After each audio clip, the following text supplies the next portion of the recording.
pemerataan kebahagiaan. Kita ingin DIY ini menjadi barometer perkembangan pendidikan di Indonesia yang tidak hanya diukur dari akademik doang, tetapi juga lebih luas. Kita berharap indeks kebahagiaannya siswa DIY juga tinggi, dan barangkali nanti akan bisa, kalau kolaborasi ini lebih kuat, kita bisa menekan kasus-kasus yang menjadi merek dagangnya DIY seperti klitih dan sebagainya. Mari kita tangani bersama-sama, kita berkolaborasi dari segenap stakeholder yang ada. Dan saya yakin ini, saya lihat komposisinya dari sekolahnya ini dari sekolah yang sangat-sangat sudah maju sampai dari sekolah yang di daerah ada. Kita kuatkan komunikasi dan silaturahmi kita untuk Indonesia yang lebih baik, untuk DIY yang lebih maju, bermartabat, dan kesetaraan psikologis dunia pendidikan DIY yang lebih baik. Saya rasa itu yang perlu saya sampaikan. Terima kasih dan mohon maaf jika ada kekurangan atau kesalahan. Assalamualaikum warahmatullahi wabarakatuh. Waalaikumsalam warahmatullahi wabarakatuh. Terima kasih diucapkan pada Pak Hari. Baik Bapak Ibu yang kami hormati, selanjutnya akan kita simak bersama sambutan dari Kepala Dinas Pendidikan Provinsi Daerah Istimewa Yogyakarta pada Bapak Didi Waluyo SMPD. Dipersilakan. Bismillahirrahmanirrahim. Assalamualaikum warahmatullahi wabarakatuh. Waalaikumsalam warahmatullahi wabarakatuh. Yang kami hormati Bapak Ketua Wilayah Himpunan Psikologi Indonesia Daerah Istimewa Yogyakarta, Bapak Haryanto MA Psikolog. Yang saya hormati Ketua Panitia Pak Despo Diatmoko. Yang saya hormati Bapak Ibu narasumber, Bapak Ibu guru, khususnya guru bimbingan konseling SMA SMK di daerah Istimewa Yogyakarta, serta adik-adik pelajar yang saat ini nampaknya juga ikut bergabung di dalam webinar ini, dan juga seluruh peserta yang hadir di dalam kegiatan webinar ini. Pertama, tentunya marilah kita panjatkan puji syukur kehadirat Allah Subhanahu wa Ta'ala atas hidayah perkenannya hari ini diberi kesempatan untuk bisa hadir di dalam kegiatan ini, webinar, khususnya yang diselenggarakan oleh Himpunan Psikologi Indonesia Daerah Istimewa Yogyakarta. Yang kedua, tentunya kami juga mengucapkan terima kasih kepada Pak Ketua Wilayah Himpunan Psikologi Indonesia, Pak Haryanto, yang sudah melaksanakan kegiatan ini, artinya memprakarsai adanya kegiatan ini yang sebenarnya dikhususkan bagi teman-teman guru SMA SMK, guru bimbingan konseling, dan juga untuk siswa sekalian. Hari ini adalah hari kedua kita memasuki tahun ajaran baru, tahun 2023-2024. Tentunya pengalaman yang sudah-sudah beberapa waktu yang lalu menjadikan satu pengalaman bagi kita semua, bagaimana Bapak Ibu guru bisa membangun komunikasi khususnya untuk siswa-siswa baru kita. Juga tentunya bagaimana menguatkan kolaborasi, komunikasi dengan peserta didik kita yang saat ini sudah berada di kelas 11 dan 12. Di daerah Istimewa Yogyakarta, seiring dengan perkembangan zaman, kita menyadari betul bahwa tantangan-tantangan ke depan di dalam pendidikan khususnya ini menjadi semakin nyata. Dan juga kepada adik-adik sekalian, saya selalu mengingatkan, saya tidak tahu adik-adik yang hadir di sini, siswa-siswa yang hadir di sini adalah kelas berapa, tapi entah itu kelas 10, 11, 12, kalaupun itu kelas 11 dan 12, saya kira juga menjadi pesan kami kepada adik-adik sekalian dan juga Bapak Ibu guru, bahwa di daerah Istimewa Yogyakarta ketika daerah semakin berkembang ke depan, kemudian diikuti dengan perkembangan teknologi informasi komunikasi yang sedemikian pesat, dengan ditambah dengan kebijakan-kebijakan global yang saling mengkaitkan satu dengan yang lain, ini juga merupakan satu tantangan bagi kita semua. sekaligus satu keuntungan juga bagi kita semua. Bagaimana kemudian kita secara bersama-sama untuk mensikapinya. Adik-adik sekalian dan Bapak Ibu guru BK khususnya, ada hal yang perlu kami sampaikan kepada adik sekalian. Mungkin saya sedikit meluruskan Pak Arianto terkait dengan, saya kira untuk tingkat kebahagiaan di daerah istimewa Yogyakarta itu saat ini masih posisi yang di atas, Pak. Ya. Jadi posisi kita itu tidak berbeda jauh atau kalaupun sedikit selisih itu dengan Maluku Utara, daerah Ternate. Nah, kita yang posisi memprihatinkan termasuk untuk adik-adik sekalian adalah dari sisi kebugaran maupun kesehatan, termasuk kita semua. Bahwa daerah istimewa Yogyakarta itu untuk tingkat kebugaran itu di Indonesia kita masih posisi yang perlu kita tingkatkan. Makanya saya selalu mengingatkan kepada adik-adik semua untuk selalu berolahraga, selalu bergerak. Juga termasuk Bapak Ibu semua. Jangan lupa untuk selalu berolahraga. Salam olahraga itu tentunya. Bapak Ibu sekalian, terkait dengan permasalahan pendidikan, saya ingin menyampaikan beberapa tantangan yang menjadi PR kita bersama. PR Bapak Ibu juga adik-adik sekalian. Permasalahan yang pertama, mungkin tadi sudah disinggung, yang mungkin menjadi persoalan masyarakat semua, ini sudah melibatkan semua unsur, yaitu terkait dengan permasalahan kejahatan jalanan. Permasalahan kejahatan jalanan mungkin tadi disinggung oleh Pak Arianto, kelitih, ya. Kalau kami sudah tidak menggunakan istilah kelitih. Jadi istilahnya adalah kejahatan jalanan. Kalau Pak Kapolda menyebutnya kejahatan jalanan ekstrim yang melibatkan siswa-siswa kita atau melibatkan teman-teman adik-adik sekalian yang mungkin berada di Zoom ini. Nah, ini tentunya harus kita atasi bersama. Kita tidak mungkin bekerja sendiri, tentunya dengan semua pihak, termasuk dengan kelurahan, dengan Pak Lurah, Pak Kepala Desa, kemudian tentunya juga keluarga, ya, adik-adik semua, keluarga kita. Bagaimana kita bisa mengatasi ini secara bersama-sama, mensikapi dengan kegiatan-kegiatan yang preventif maupun preemptif. Nah, sehingga saya kira di sini peran Bapak Ibu semua, guru BK di sekolah, bagaimana untuk ikut memantau, ikut memberikan nasihat, penyuluhan maupun bimbingan kepada siswa-siswa kita. Ini menjadi satu tantangan kita bersama. Kalau di di sekolah-sekolah saat ini muncul atau saat ini ada siswa-siswa baru, tentunya ini menjadi pantauan kita, Bapak Ibu semua, untuk ikut memantau, ikut membimbing supaya nantinya setelah anak-anak atau siswa kita berada di sekolah beberapa waktu, untuk yang siswa baru, untuk tetap bisa pada komitmen awal untuk meningkatkan kemampuan belajarnya. Bagaimana mendorong siswa kita, bagi yang kemarin sudah memiliki gaya belajar yang baik, itu harus dipertahankan. Kemudian bagi siswa yang awalnya mungkin di SMP gaya belajarnya belum optimal, bagaimana Bapak Ibu guru BK untuk mendorong mereka bisa optimal sesuai sama dengan siswa-siswa yang lain. Konsep zonasi di dalam pendidikan adalah ada dua.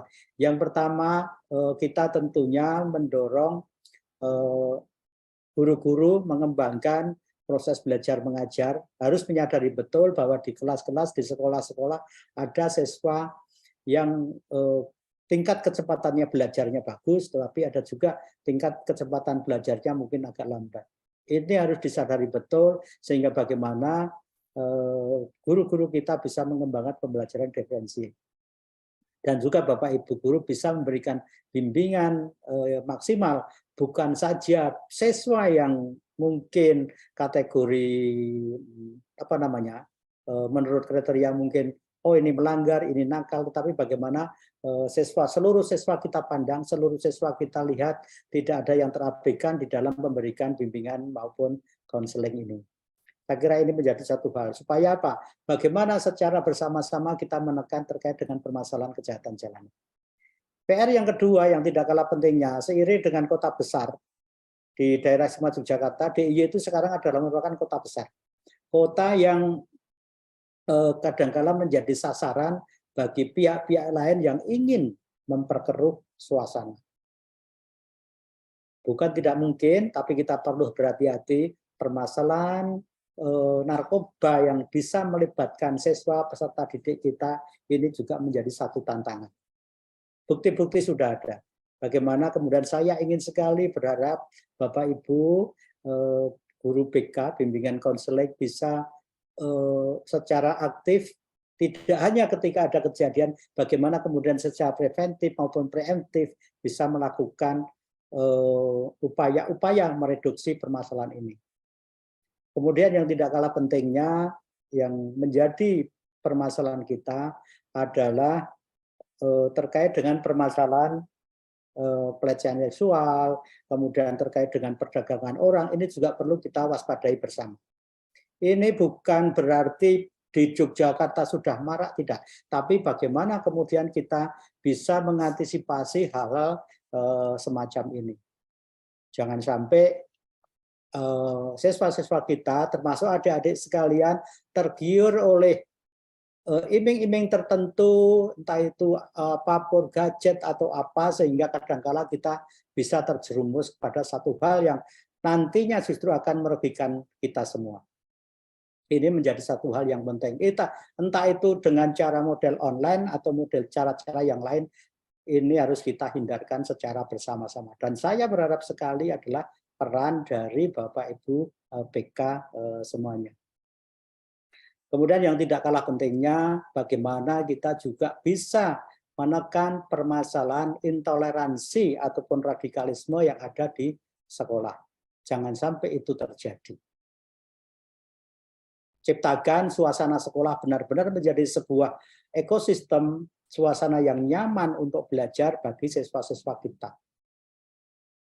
Jadikan sekolah merupakan replika kehidupan berbangsa, ya, replika Indonesia. Bagaimana itu kita ciptakan secara bersama-sama bahwa mereka semua dari unsur golongan agama segala macam bisa berada di situ. Kecuali memang sekolah yang berbasis agama tertentu, mereka tentunya yang akan masuk itu sudah ada. Tetapi untuk sekolah-sekolah umum, baik itu yang diselenggarakan oleh masyarakat maupun diselenggarakan oleh pemerintah, bagaimana kita bisa menciptakan suasana pembelajaran yang mereplikakan kehidupan berbangsa, kehidupan berkebinekaan Tunggal Ika tersebut. Dan yang saya kira yang tidak kalah pentingnya itu adalah kami berpesan kepada Bapak Ibu Guru, khususnya Bapak Ibu Guru BK yang di SMK terutama, bagaimana kita mendorong ya.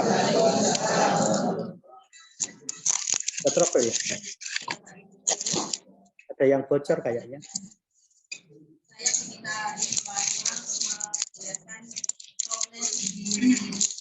Ada yang bocor. Oke.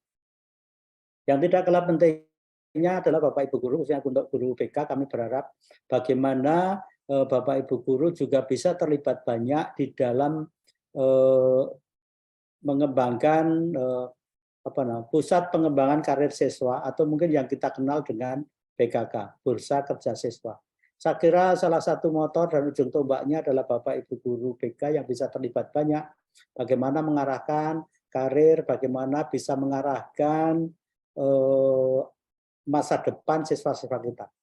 Kita tidak bisa menciptakan masa depan untuk anak-anak kita, tetapi setidak-tidaknya Bapak Ibu Guru BK bisa membantu menyiapkan anak-anak untuk masa depan. Ini saya kira beberapa hal yang penting untuk kita lakukan.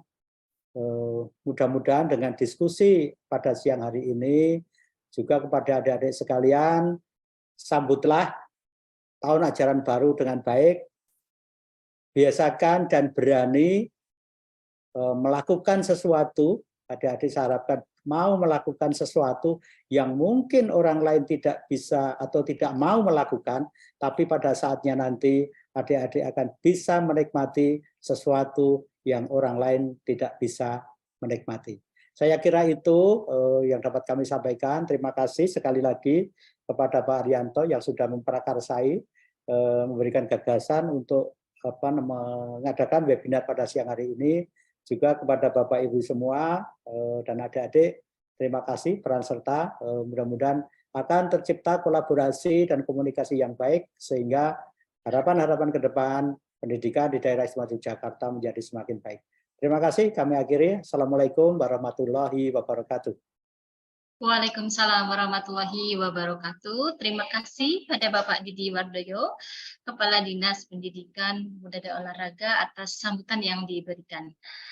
Baik, Bapak Ibu hadirin yang kami hormati, selanjutnya kita akan menyimak penayangan sambutan dari Ketua Umum Himpunan Psikologi Indonesia, Bapak Dr. Andik Batul MSc Psikolog, kepada yang bertugas.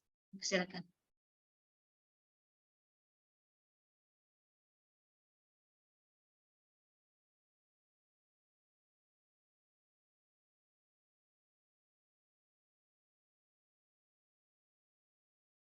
Assalamualaikum warahmatullahi wabarakatuh. Salam sejahtera, salam kebajikan, salam sehat selalu, Om Swastiastu, Namo Buddhaya.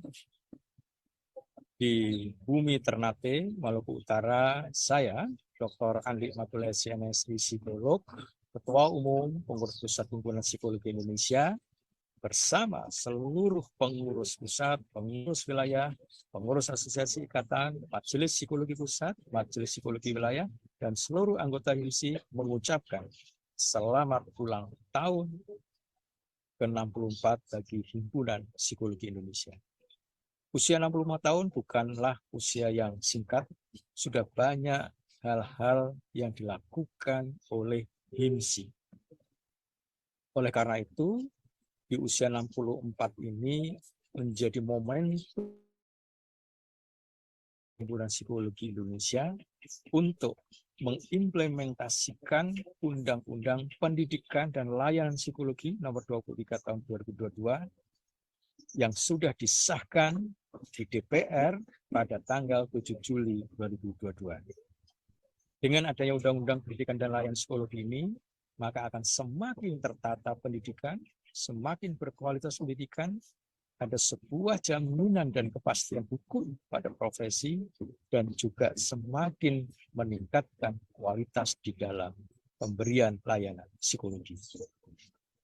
Pada usia yang ke-64 tahun ini, HIMSI melakukan sebuah kegiatan layanan psikologi, utamanya bantuan psikologis awal atau psychological first aid pada guru-guru SMA, SMK yang ada di seluruh provinsi di Indonesia.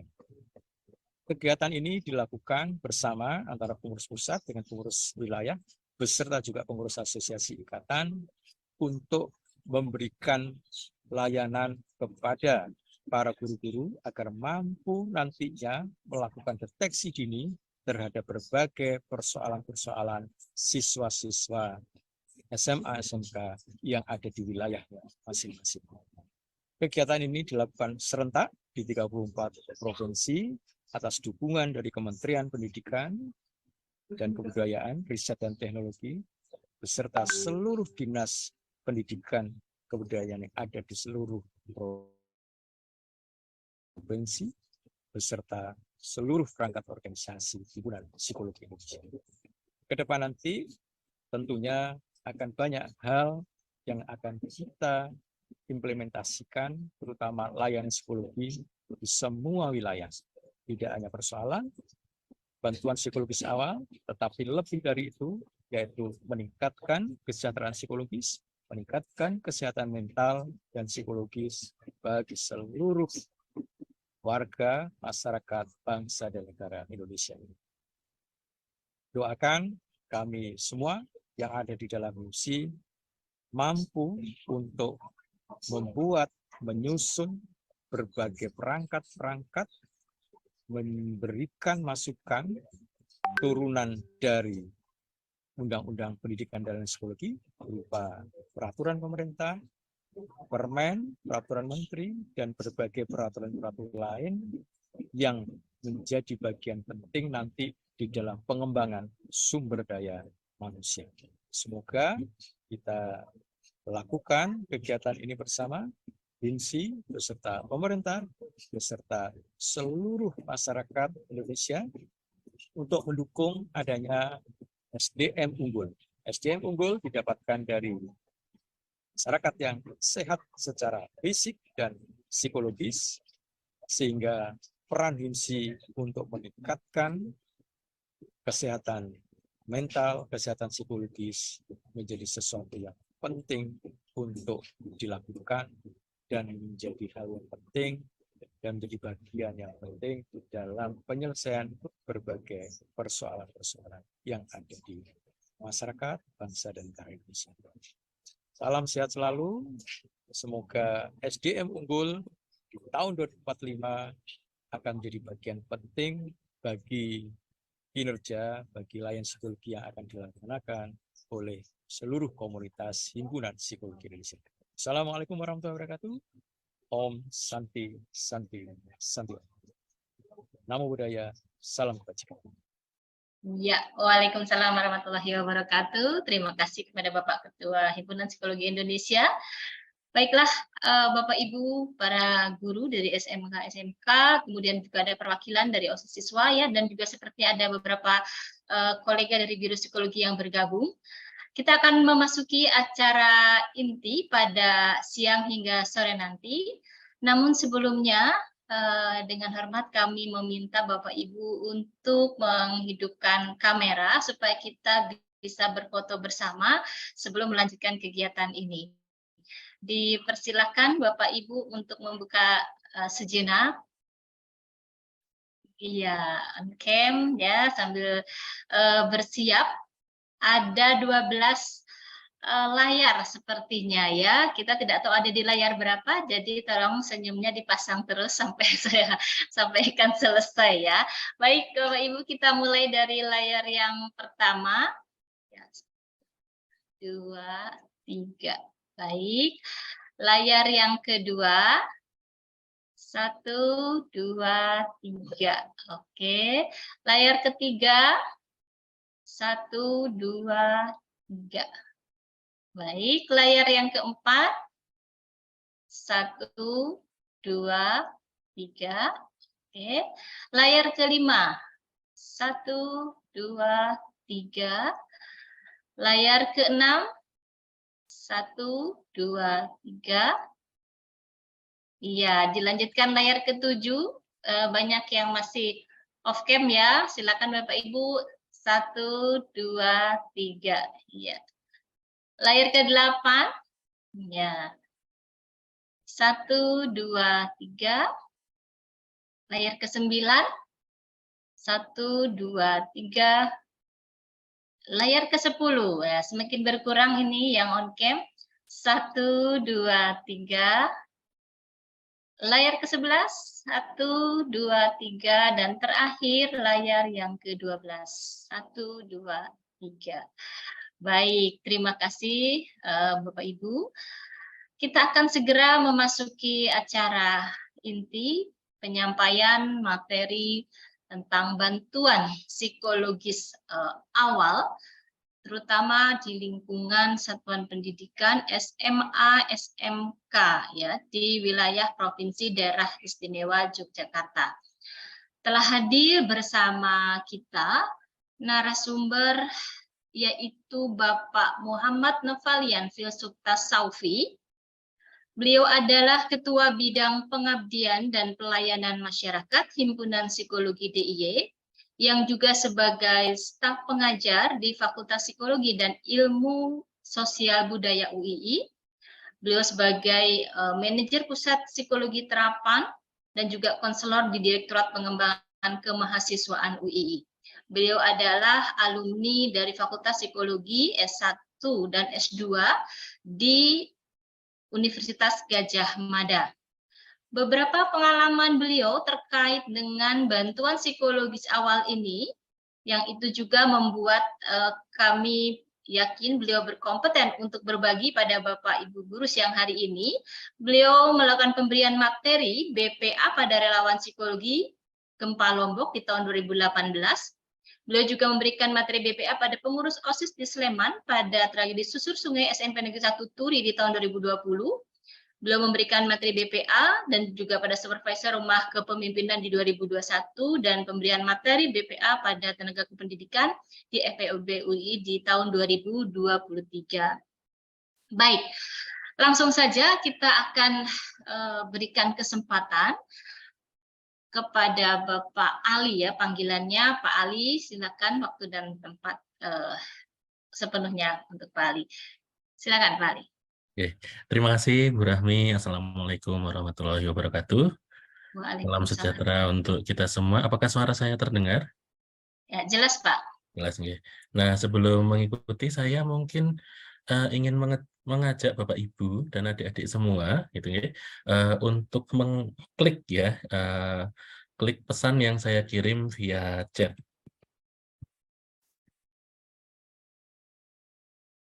Ya, baik. Ya. Nah, ya, Bapak Ibu bisa menuju ke layar chat ada ya www.join ya pd.com.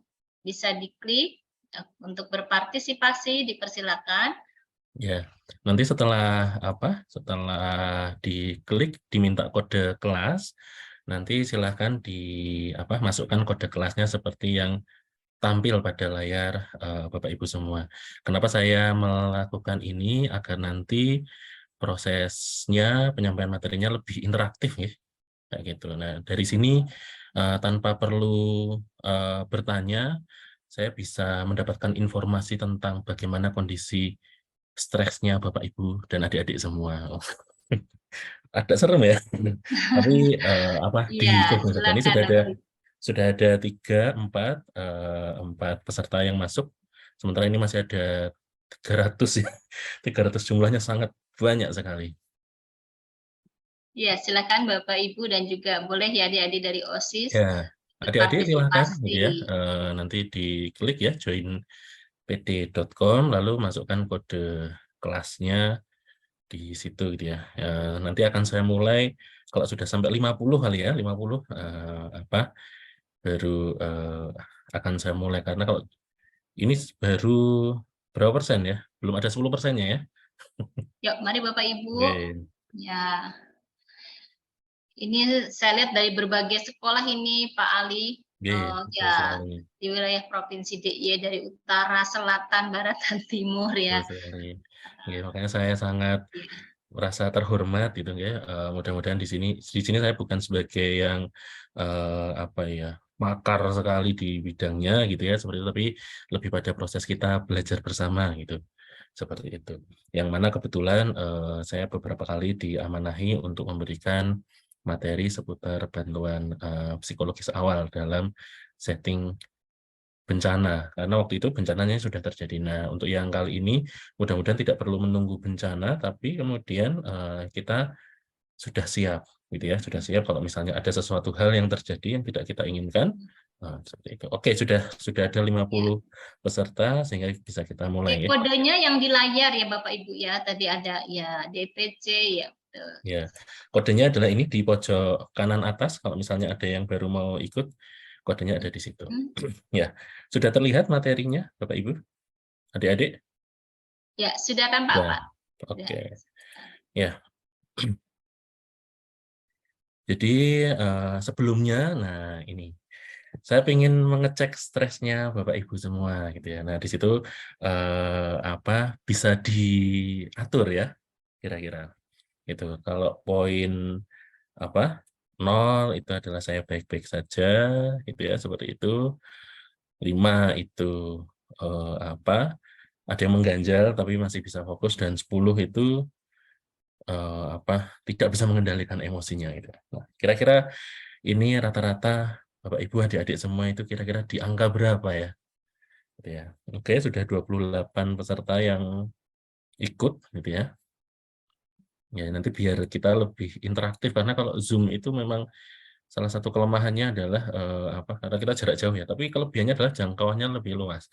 Adanya aktivitas ini bisa membuat kita menjadi lebih terlibat gitu ya.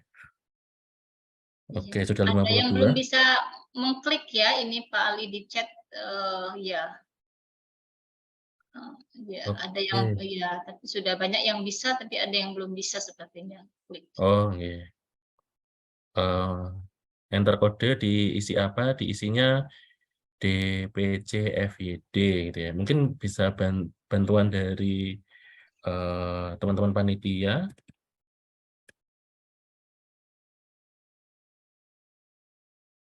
Gitu ya.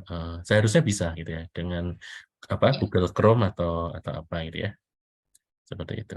Oke, ini sudah ada 68 yang merespon, kita lihat ya gitu ya. Kira-kira rata-rata di mana gitu ya. Oke. Ya, mayoritas ada di yang bagian bawah ya, insya Allah sudah fokus, tapi juga ada yang di tengah-tengah, bahkan ada yang di angka 10. Nah, ini kenapa ini kira-kira? Tapi mudah-mudahan bisa mengatasi ya. Tapi kalau misalnya memang tidak bisa diatasi, maka berarti kita harus segera mencari bantuan. Karena salah satu prinsip bantuan psikologis awal itu adalah bagaimana kita mencari bantuan saat kita kehilangan kendali atas diri kita. Nah, ini gambarannya ya, kayak gitu. Yang ini cukup banyak. Nah, tapi yang cukup rapat ini ada di 0, berarti insya Allah siap fokus ya. Oke. Ya, kita lanjut materinya. Karena ini materinya cukup banyak ya. Sementara waktu saya sampai jam berapa, Bu Rahmi? Ya. Sebentar kali saya cek Oke. dulu. Ya, nanti saya di kode aja ya. Ya, Gitu. siap. Ya. Matur nuwun sangat. Nah, ini bantuan bantuan psikologis awal gitu ya dalam setting pendidikan, karena kita memahami gitu ya bahwa anak-anak itu hidup dalam sebuah lingkungan di mana ini lingkungannya adalah sekolah gitu ya, seperti itu. Tapi sebenarnya yang anak-anak hadapi itu bukan hanya lingkungan sekolah saja gitu ya, tapi kemudian ada lingkungan-lingkungan lain yang berpengaruh di situ gitu ya. Ada keluarga, ada masyarakat gitu ya. Jadi yang mempengaruhi perilaku anak itu bukan hanya dari sekolah saja, tapi kemudian ada banyak faktor gitu ya yang kemudian berpengaruh gitu ya. Seperti itu. Jadi pengaruhnya ini yang kemudian berdampak pada kondisi fisiknya, intelektualnya, emosinya gitu ya, psikologisnya, kemampuan bersosialisasi, cara pandang terhadap hidupnya, seperti itu, dan lain sebagainya. Nah, apalagi di usia remaja, gitu ya, biasanya, nah ini saya pengen tanya sama adik-adik ini, gitu ya, nanti boleh dijawab lewat chat, gitu ya. Kalau dibilangin sama guru, sama orang tua, sama temen, gitu ya, yang lebih didengerin yang mana? Kalau diberi masukan sama guru, orang tua, dan temen, gitu ya, kira-kira lebih dengerin yang mana? Kira-kira. Ini buat adik-adik ini ya. Bagi yang merasa adik-adik juga nggak apa-apa dijawab. Ya, atau mantan adik-adik ya. Mantan adik-adik gitu ya. Silakan. Meskipun konten masukannya sama gitu ya. Meskipun Ya. nasihatnya sama gitu ya. Antara guru, Dengerin orang tua, teman. dan Oke. teman gitu ya. Ada beberapa respon dengerin Teman ya. teman. Oke, teman. Orang tua, Masya Tuh Allah. ada. Oke. Ya. Ada teman, ada orang tua gitu Orang ya. Itu tua. lagi orang tua gitu ya. Ini anak yang berbakti ini ya. Tapi kalau yang dengerin teman ini orang yang setia kawan gitu ya, seperti itu. Oke, ada orang tua, ada macam-macam ya, gitu ya, teman dan seterusnya. Nah, lalu kemudian masalahnya itu apa sih gitu ya, yang kemudian biasanya diatasi oleh anak-anak gitu ya. Nah, mungkin bisa dituliskan di sini gitu ya. Biasanya masalah apa yang dihadapi? Ini buat adik-adik ya, jangan kebablasan curhat ya. Nanti kalau kebablasan curhat nanti jadi panjang ya. Tapi silakan dituliskan gitu. Di situ ada lembar untuk menuliskan kan ya. Nah, itu sudah ada 7 orang yang merespon gitu ya. 8 orang gitu ya. Nah, kira-kira masalah apa sih yang mungkin dihadapi oleh anak-anak, karena memang berada dalam lingkungan yang sangat beragam. Mulai dari sekolah gitu ya, di rumah, dan juga di masyarakat, mungkin dengan teman-teman remaja masjid, remaja di gereja gitu ya, tempat ibadah, komunitas-komunitas tertentu. Nah, ini mungkin ada yang ikut komunitas tertentu ya, berdasarkan hobi gitu ya, ada pecinta apa itu namanya, mainan apa gitu misalnya, dan seterusnya. Itu oke, coba kita lihat ya, masalahnya apa saja. Santai saja, Bapak Ibu adik-adik, di sini saya tidak bisa mengetahui siapa yang menuliskan. Jadi mudah-mudahan tetap merasa aman ya. Gitu ya. Masalahnya bullying, oke, hubungan dengan orang tua, turunnya semangat belajar, permasalahan keluarga. Meskipun belum berkeluarga ya, tapi sudah punya masalah keluarga ya. Gitu ya, turun apa masalah keluarga, pertemanan, percintaan. Oke, ada masalah percintaan juga ya. Bully, kurang pede, KDRT, Masya Allah. Ini sudah ada masalah KDRT. Oh, tapi bisa jadi ya memang KDRT sebagai korban gitu ya, seperti itu. Bullying, broken home, buruknya pergaulan, betul. Tekanan mental dari orang tua, bullying dan sakit hati habis dikatain teman, broken home, dan dipukul oleh orang tua. Nggak usah disampaikan nggak usah disampaikan ininya ya, dari mananya ya, kayak gitu ya. Tekanan mental pergaulan bebas, oke. Beberapa siswa malah dari orang tua, broken home, tidak akur dengan orang tua, dikucilkan teman, betul. Cemas karena takut tidak masuk PTN gitu ya. Selain PTN ada PTS juga gitu. Jadi merasa di left behind. Waduh, ini istilah apa ini? Istilah anak sekarang itu anu ya. Ini PR besar bagi generasi kita ya, Bu Rahmi ya, Bapak Ibu guru ya, memahami bahasa anak gitu ya. Saya merasa Bahasa circle Jaksel ya. Bahasa saya ini, Jaksel. oke, insecure pada status teman, oke, hubungan pertemanan, tidak percaya diri, karir studi lanjut, oke, masalah sekolah pertemanan, oke, keluarga, kesulitan belajar, itu ya, masalah dengan teman sebaya, masalah cinta, perundungan, ya ini hampir sama ya semuanya ya. Sulit memahami pelajaran, dinamika keluarga dengan pembatasan, pressure, gitu ya. Percintaan sudah disebut 3 kali ya. Orang tua terlalu muda, berada dengan teman-teman yang toksik. Nah, ini istilah zaman sekarang ini ya. Pertemanan sosial, eksistensi diri ya, tekanan tugas, bullying cukup sering disebutkan. Kurang bisa membagi waktu, minder, tekanan akademik dibandingkan. Ini agak semu curhat ini ya, tulisannya. Burnout akademik. Motivasi, punya fisik yang beda jadi sering diolok-olok, oke, broken home. Waktu sibuk di sawah, oh, baik, oke, baik. Mental down karena perceraian orang tua, korban KDRT, susah bangun pagi, masalah cinta, kurang bisa mengenali diri, cemas masa depan, tekanan dianggap nggak gaul, padahal ingin berbakti pada aturan orang tua. Padahal pengen jadi anak yang berbakti pada orang tua ya. Tuntutan orang tua, aduh, ya caps lock-nya nyala semua nih. Ada banyak permasalahan seperti keluarga, masalah pribadi gitu ya, orang tua divorce, takut masa depan, oke, banyak sekali ya. FOMO, takut nggak masuk PTN, overthinking, percintaan, circle, tadi ya yang saya sebut ya, ada tekanan dari guru, dibully sampai kena mental, sampai apa ini? Sampai menjadi ABK, astagfirullah. Kecanduan Mobile Legend, oke, macam-macam ya. Jawabannya ini bisa banyak sekali. Oke, ya itu ya. Jadi gambaran yang masalah yang dihadapi oleh anak-anak itu ternyata cukup kompleks gitu ya. Dari dalam dirinya sendiri gitu ya, masalah internal, masalah percintaan dan sebagainya, maupun dari eksternal gitu ya, masalah terkait dengan keluarga dan seterusnya. Nah ini ya, jadi ini terkait dengan kalau secara umum disimpulkan masalah psikososial adalah terkait dengan ketidakpedulian. Ada orang yang tidak, orang tuanya mungkin tidak begitu peduli dengan usaha anaknya, gitu ya. Fokus pada hasilnya. Kamu ranking berapa, nilaimu berapa, dan seterusnya gitu. Padahal sudah berusaha keras, emosional, gitu ya. Bullying dari orang yang lain, gitu ya. Seperti itu, gitu ya. Lalu kemudian berikutnya, ya perilaku mengganggu, temannya suka usil, gitu ya. Dan seterusnya relasi dengan teman sebaya, guru, dan sebagainya. Banyak sekali.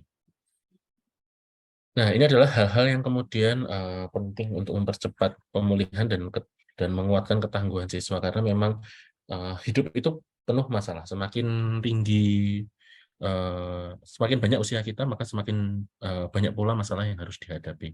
Kalau kata sebuah iklan gitu ya, ada yang bilang tumbuh dewasa itu enak kan gitu ya. Waktu kita masih anak-anak mungkin bilangnya enak ya jadi orang dewasa gitu.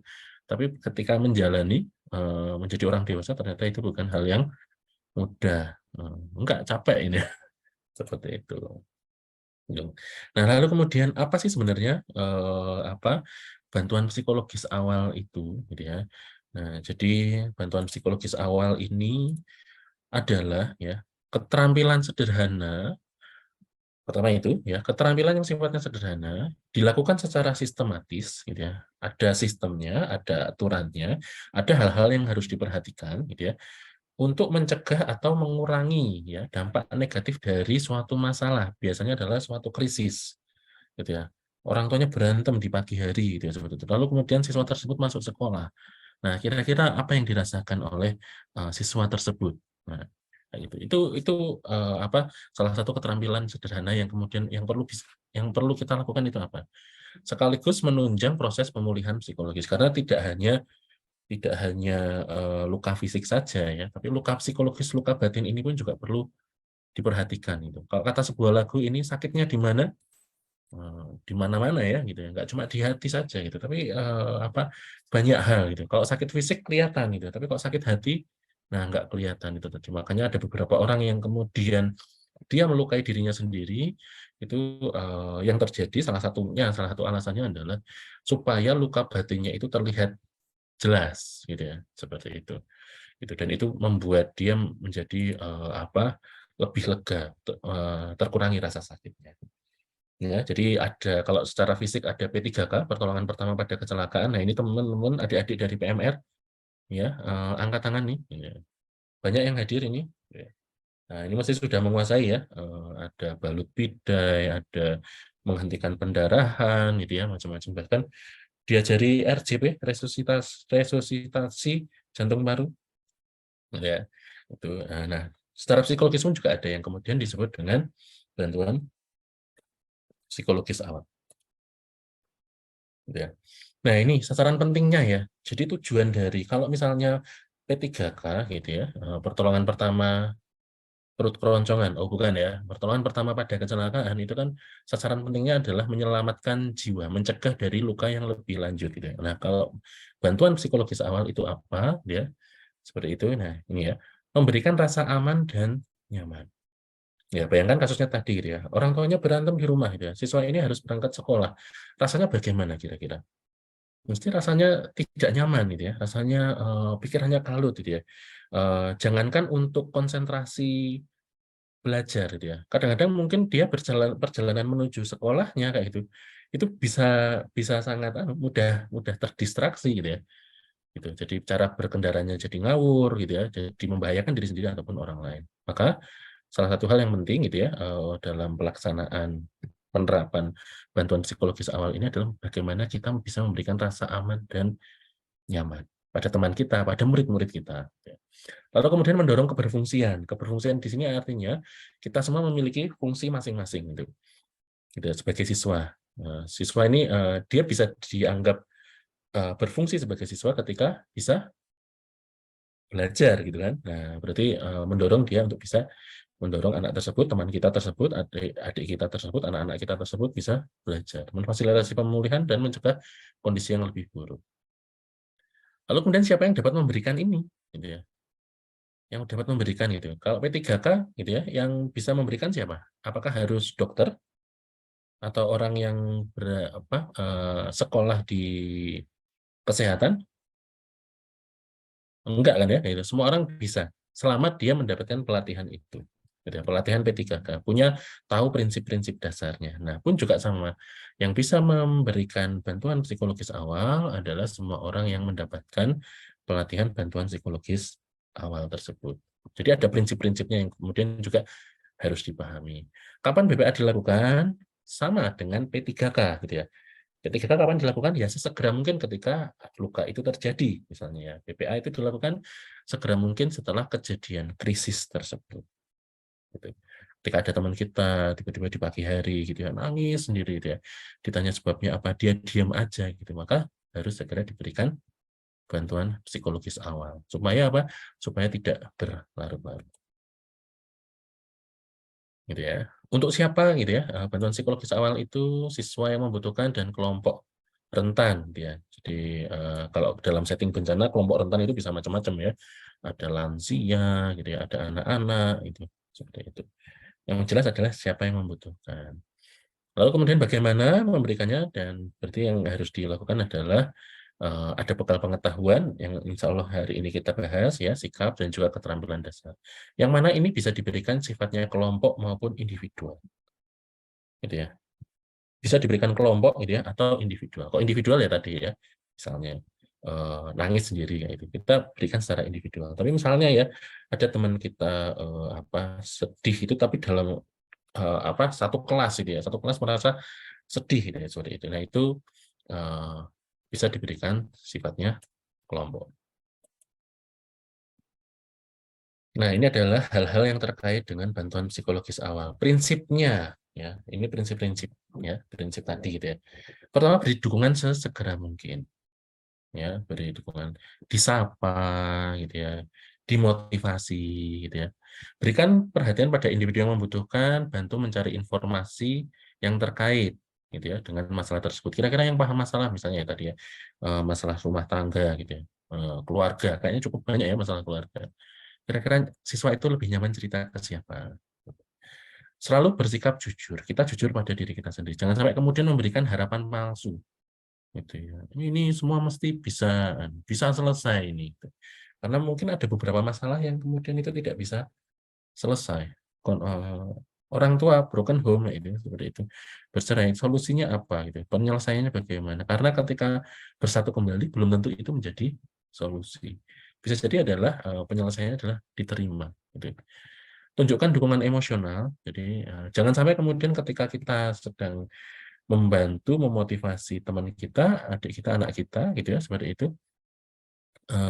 reaksi emosi kita berbeda gitu. Suasananya sedih, tapi kita ketawa-ketawa sambil lihat handphone kayak itu, maka itu sangat tidak tepat gitu ya, seperti itu. Ketika misalnya kita sedang mendampingi teman kita, anak kita gitu ya, lalu kemudian kita bercanda sesuatu gitu. Atau yang lebih parah lagi adalah membercandai korban, orang yang sedang membutuhkan bantuan psikologis tersebut kayak gitu. Alah, ini tuh luka kecil, ini tuh nggak apa-apa, ini tuh bisa kayak gitu, seperti itu. Sementara ini jangan itu sampai dilakukan, gitu ya. Dorong anak untuk mencari solusi atas masalah yang dihadapi jika memungkinkan, gitu ya. Karena bisa jadi kondisinya yang dihadapi adalah mereka cuma pengen nangis aja misalnya. Anak cuma lagi pengen nangis aja, nggak usah dipaksa. Gitu. Nah, makanya ini dijelaskan di sebelahnya ya. Bantuan psikologis awal ini usaha yang memaksa anak untuk memberi informasi secara detail. Kamu kenapa? Kok kalau kamu nggak cerita, Bapak nggak bisa bantu, Ibu nggak bisa bantu. Nah, bukan seperti itu. Kadang-kadang ada yang butuh nangis aja, nangis didengerin. Gitu. Saya pernah dapat klien itu seperti itu. Gitu. Jadi datang ke ruangan saya, gitu ya, Pak lagi longgar apa enggak itu. Kemudian dia mulai menangis, gitu ya, seperti itu. Gimana? Ada yang bisa saya bantu? Gitu ya. Kamu kenapa? Gitu. Seperti itu. Saya ambilkan tisu, gitu ya, seperti itu. Sampai 15 menit dia nggak cerita apa-apa. Habis itu dia pamit gitu ya. Terima kasih ya Pak ya sudah memberikan waktunya gitu. Ya saya masih melongo sendiri gitu ya karena nggak tahu ini kenapa gitu ya. Tapi bantuan psikologis awal itu bukan memaksa anak teman kita untuk cerita. Nah, nanti untuk cerita ada sesinya sendiri. Bantuan psikologis awal bukan terapi atau konseling. Ya. Jadi kayak P3K itu bukan pengobatan gitu ya. Jadi sifatnya pertolongan pertama saja, bantuan psikologis awal. BPA bukan tindakan untuk mendiagnosis gangguan psikologis. Ada teman kita nangis-nangis, ya itu seperti itu. Lalu kemudian kita bilang, oh ini depresi ini bipolar ini. Bukan seperti itu. Gitu. Yang berhak untuk kemudian mendiagnosis adalah profesional, ya, psikolog, psikiater, gitu ya. Seperti itu. Yang mana itu pun juga dilakukan dengan asesmen tertentu, Bapak Ibu. Jadi ya, dan adik-adik semua.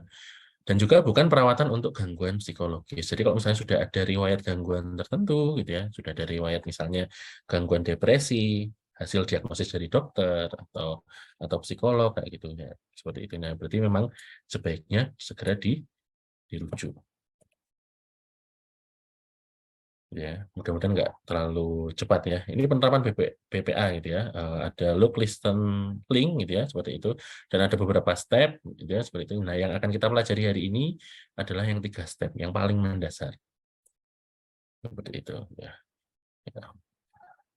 Ya, jadi look, listen, link gitu ya. Mengamati, mendengarkan, dan juga menghubungkan.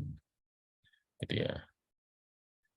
Seperti itu. Nah, ini apa? Mohon maaf ya, Bapak Ibu, ini ternyata tampilan PowerPoint-nya ada yang tertumpuk. Nah, apa yang penting untuk diamati? Nah, mengenali dan memberikan perhatian. Tujuannya adalah mengenali dan memenuhi kebutuhan anak yang sedang menghadapi masalah sehingga dia merasa aman dan nyaman. Ya. Nah, nanti kita akan role play sebentar gitu ya. Kita akan mungkin bukan role play ya, tapi ada simulasi sedikit gitu ya. Nah, stepnya bagaimana? Mengenali anak yang membutuhkan bantuan dapat dilakukan secara langsung atau menggunakan kuesioner. Nanti ada contoh kuesionernya. Menanyakan kondisi anak yang diperkirakan mengalami situasi sulit, gitu ya, mencari tempat yang aman dan nyaman untuk mendengarkan masalah yang dihadapi anak, memenuhi kebutuhan yang bisa diberikan. Kebutuhan ini bisa termasuk juga, kalau misalnya P3K, ada yang pingsan, kira-kira biasanya yang dilakukan apa? Biasanya yang dilakukan kasih teh anget, gitu ya. Ada yang ngasih kaos kaki, dulu zaman saya SMA itu, temannya pingsan itu dikasih kaos kaki gitu. Ya, ya efektif juga membangunkan gitu ya seperti itu. Tapi kan nggak enak ya. Seperti itu gitu ya. Ya. Lalu kemudian memenuhi kebutuhan ini tadi sudah ya, seperti itu, seperti minum dan seterusnya. Nah, kita simulasi sebentar. Menurut Bapak Ibu dan adik-adik semua, kira-kira apa tanda-tanda dari anak yang kena bully? Nah, tadi kan kita sudah bertanya ya, gitu. Saya sudah bertanya gitu. Masalah yang sering dihadapi apa sih? Bullying itu termasuk yang paling banyak deh, itu. Termasuk top 5-nya lah itu. Dan kira-kira apa yang mereka butuhkan? Nah, silahkan dituliskan. Tandanya anak-anak yang kena bully itu seperti apa? Dan kira-kira apa yang dibutuhkan? Adik-adik juga boleh nulis gitu ya, seperti itu. Silahkan temennya itu yang tanda-tandanya kena bully itu apa aja? Gitu ya. Lalu kemudian kira-kira yang dibutuhkan apa? Gitu. Monggo silakan ya, Bapak Ibu, adik-adik gitu ya. Gitu. Jadi supaya nanti bisa bantu temannya gitu. Karena untuk bantuan psikologis awal ini bukan untuk mahasiswa psikologi aja gitu atau orang psikologi saja, tapi untuk semuanya gitu ya. Semua harus paham gitu ya, harus paham. Karena WHO juga menyampaikan bahwa there is no health without mental health gitu ya. Jadi yang namanya sehat itu ya termasuk juga sehat mentalnya, sehat sosialnya dan seterusnya. Oke, sudah ada 34 gitu ya. Kita coba lihat satu persatu. Tanda-tandanya ya tidak mau berangkat sekolah, pendiam menyendiri. Betul gitu ya. Murung, berdiam diri. Mereka butuh tempat bercerita yang aman. Nah, berarti butuh tempat ya yang bisa mendukung mereka. Berarti memang perlu ada tempat yang kemudian ya, saya melanjutkan yang tadi ya. Yang tadi tentang apa itu Murung dan namanya? berdiam diri. Mereka membutuhkan Apa? Tanda-tanda anak kena bully itu seperti apa ya? Ya tadi ya, murung, berdiam diri, berperilaku kasar ke teman. Oke, betul gitu ya. Jadi bisa jadi tanda-tanda orang yang dibully itu adalah membuli orang lain, membuli anak lain gitu ya. Menyendiri, yang dibutuhkan adalah orang untuk bercerita. Gitu ya. Betul, yang dibutuhkan adalah orang, gitu ya. Bukan gambar untuk bercerita. Ini kamu cerita sama ya. Gitu. Menyendiri, insecure, gitu ya, yang dibutuhkan dukungan, butuh didengar. Gitu ya. ngantuk Dijauhi juga. teman, ya cirinya itu ya. Nggak nyaman dengan sekitarnya, betul. Oke, pasif atau agresif. Menarik diri, oke, butuh didengarkan. Tidak pede, menyendiri, sulit bergaul, terlihat diajak ngobrol, didengarkan. Betul. Menjadi anak berkebutuhan khusus karena mentalnya hancur, menjadi pendiam, bisa berakhir dari bunuh diri. Nah, untuk wilayah mudah-mudahan kita semua dilindungi dari hal-hal semacam ini. Gitu ya. Bagaimana kita membantu teman kita untuk memulihkan kondisi mentalnya. Pendiam, gitu ya, seperti itu, menjadi pendiam, butuhnya adalah dikuatkan agar tetap menerima. Oke. Menjadi pendiam, oke, ada kekuatan tempat untuk apa ya? Oh, belum selesai nulisnya ya. Banyak diam, butuh pelukan. Oke, ya betul. Tanda-tandanya mogok sekolah, gitu ya. Dibutuhkan dukungan positif. Ya. Pengalaman saya pernah bullying, dia kurang percaya diri, merasa takut di sekolah. Oke. Diam, cengeng, mudah menangis kali ya, gitu.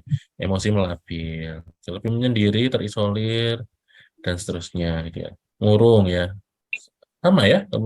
Secara umum yang diistikan sama, butuh diperhatikan. Menyendiri butuh diperhatikan, menyendiri butuh diperhatikan. Seperti itu, mogok sekolah. Gitu ya. Anak yang tampaknya ceria bisa jadi korban bully, betul. Gitu. Nah, cuma memang kita harus lebih aware, menyadari ya. Biasanya tetap akan memberikan tanda gitu. Ceria itu belum tentu dia bebas dari bullying, gitu ya. Seperti itu, murung dan sebagainya. Oke, betul sekali ya Bapak Ibu. Saya mohon maaf tidak bisa membaca semuanya gitu ya karena nanti waktunya gitu ya. Karena tadi terpotong dengan masalah teknis tadi gitu ya. Berikutnya ya, tadi berarti untuk melihat ya, look gitu ya. Bapak Ibu sudah menguasai, adik-adik juga sudah tahu. Oh, ini temannya lagi menyendiri itu. Tandanya seperti itu. Yang dibutuhkan apa gitu ya? Tempat bercerita. Kamu kenapa gitu? Sini cerita. Yang kemudian berikutnya adalah mendengarkan. Prinsip 3L ya. Look, listen, and link gitu ya. Lihat, dengarkan, dan hubungkan. Nah, mendengarkan ya. Tujuannya adalah memahami masalah dan situasi sulit. Ya. Nah, jadi mendengarkan gitu ya. Menyimak penjelasan anak, ya, mendengar dengan penuh perhatian, ya, hadir sepenuhnya, tidak disambi, buka HP, tidak disambi ngobrol dengan teman. Jadi kita penuh dan kita menyampaikan kembali cerita anak dengan bahasa yang singkat. Oh, jadi yang kamu rasakan kayak gini ya. Gitu. Rasanya kayak berat banget ya. Kayaknya nggak mudah ya berada di posisimu. Misalnya seperti itu.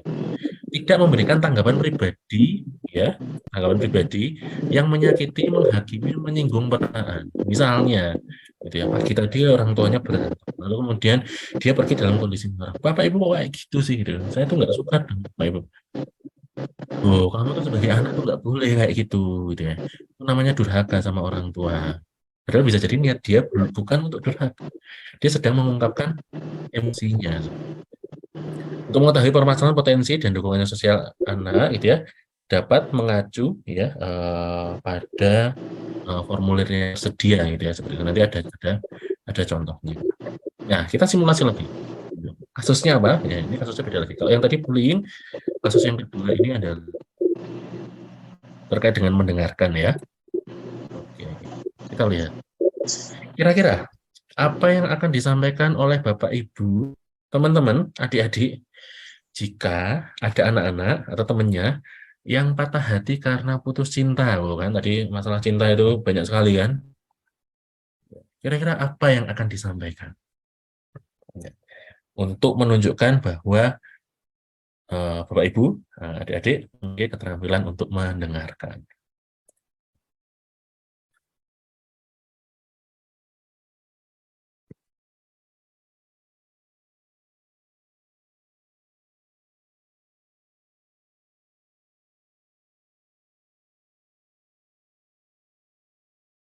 Oke, sambil kita lihat jawabannya ya.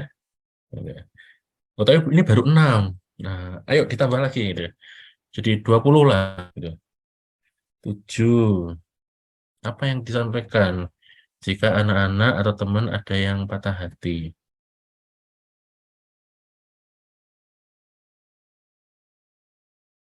Cuma 7 ini.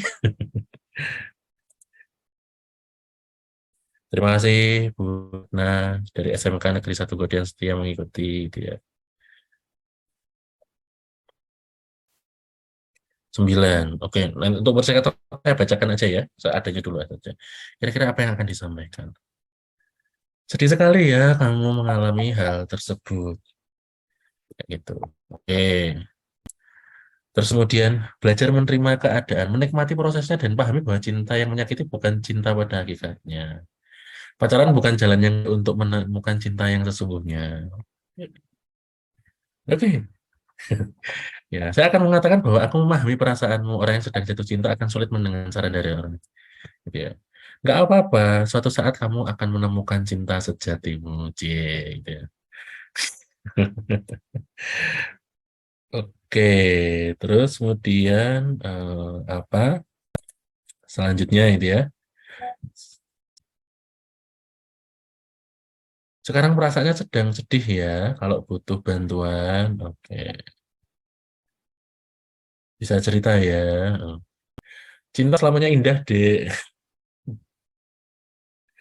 Innalillahi sedihnya. Lucu-lucu ya. Oke, nih ya. Yuk kita curhat sambil makan. Makan seblak yuk. Tidak apa-apa patah hati, luapkan saja perasaan yang kamu rasakan. Dijelaskan apa arti cinta dan diutamakan untuk fokus memperbaiki diri. Oke. Ya, nanti kita koreksi ya. Memeluk, mendengarkan, dan menasihati bahwa cinta itu adalah proses. Jodoh di tangan Tuhan. Ya. Kalau nggak diambil-ambil ya tetap di tangan Tuhan ya. Katanya gitu ya. Nggak apa-apa. Ini proses yang harus dijalani. Jangan pacaran dulu. Oke. Itu oke, dirasakan dulu. Nanti kalau sudah tenang mau ngapain, yuk aku temenin gitu ya. Mau naik gunung gitu ya. Mau jalan ke pantai. Tuh, nah, gitu ya. Jadikan patah hati untuk apa nih? Memperbaiki kualitas diri. Ini kan nunggu jawaban dari Ayang ya. Nah, oke, ya itu ya. Sementara itu. Oke, kita koreksi ya. Jadi yang namanya mendengarkan, kita fokus mendengarkan. Makanya mungkin ini banyak yang nggak menjawab. Loh kan saya mendengarkan, maka saya nggak akan menulis apa-apa gitu ya. Seperti itu. Gitu. Tapi sebenarnya ya yang dibutuhkan adalah ketika kita mendengarkan, kita merefleksikan apa yang disampaikan. Meskipun mungkin itu beda value, beda nilai dengan kita. Kita memahami bahwa misalnya ya, bahwa pacaran itu nggak boleh. Ya, seperti itu. Misalnya seperti itu. Tapi kemudian yang dia butuhkan saat itu adalah bukan tentang pacarannya yang nggak boleh gitu, tapi kemudian yang dibutuhkan adalah reaksi perasaannya. Sedih sekali ya mengalami hal itu. Betul. Gitu ya. Ini adalah respon yang baik. Saya mengatakan bahwa aku memahami perasaanmu, ya. Mendengarkan, enggak apa, suatu saat kamu akan menemukan cinta sejati, gitu. Nah ini sebaiknya dihindari, ya sebaiknya, karena merasa bahwa saya memahamimu, apa iya benar memahami? Emang kamu pernah patah hati, gitu ya? Enggak sih, ya, berarti kan enggak paham yang saya rasakan, ya. Malah jadi berantem nanti ya, seperti itu. Jadi apa yang awal tadi, nggak apa-apa kalau kamu sedih, nggak apa-apa. Suatu saat kamu akan menemukan cinta sejatimu. Nah ini, gitu ya. Tapi kok sabar ya, aku memahami perasaanmu. Kalau kita belum pernah mengalami hal itu, sebaiknya jangan. Ya, seperti itu. Terus kemudian sekarang perasaannya sedih ya, Kak.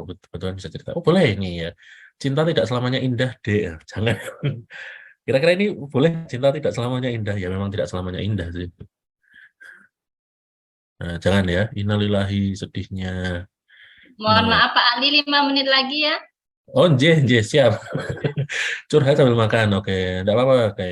Dijelaskan apa arti cinta. Nah, ini jangan, gitu ya. Memeluk, mendengarkan, boleh. Sesama jenis ya, gitu ya. Kalau lawan jenis nanti bisa beda. Enggak apa-apa, ini proses yang harus dijalani. Boleh. Jangan pacaran dulu, makanya. Jangan pacaran dulu. Tahu kan akibatnya? Nah, jangan ya. Seperti itu. Oke. Nah, jadi ingat ya, mohon diingat Bapak Ibu, adik-adik semua gitu ya. Yang namanya mendengarkan ini adalah menyimak penjelasan anak gitu ya. Dan tidak memberikan tanggapan pribadi. Nah, seperti itu. Oke, nah berikutnya adalah menghubungkan. Membantu merencanakan anak gitu ya, tindakan selanjutnya gitu ya. Gitu. Jadi kita harus cari tahu dukungannya apa saja. Gitu. Yang dibutuhkan kira-kira apa, menghubungkan dengan sumber dukungan yang lain. Kira-kira ada masalah dengan keluarga, kira-kira yang harus kita lakukan apa, mendampingi proses mengelola masalah. Ketika anak membutuhkan lebih lanjut ya itu. Nah ini ada satu kasus lagi, mudah-mudahan ini masih bisa diselesaikan 5 menit. Ini ada berapapun saya bacakan ya, kasusnya beda lagi.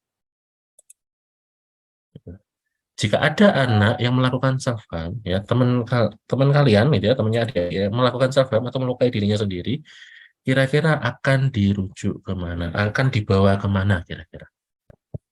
Ya, silahkan. Ya, kalau ada, mudah-mudahan nggak ada ya, tapi misalnya ada itu, kira-kira akan diajak kemana atau dibawa kemana? Ya, sudah ada 9 respon, itu ya, 10, kayak saya baca itu ya. Nah, ini seadanya. Pengennya segera diberitahukan ke orang tua tidak aware, tapi anak minta dirahasiakan. Oh, ini nanti jadi pertanyaan ya. Ke psikolog sudah paham ya. Oke, betul. Psikolog terdekat, psikolog, dokter, ustaz. Ke ustaz ngapain? Di ruqyah. Gitu ya. Nanti kalau ustaz nanti ya itu bisa tapi dipertimbangkan dulu ya. Ke orang yang paling dipercaya anak. Oke, makanya saya akan rujuk psikolog gitu ya seperti itu.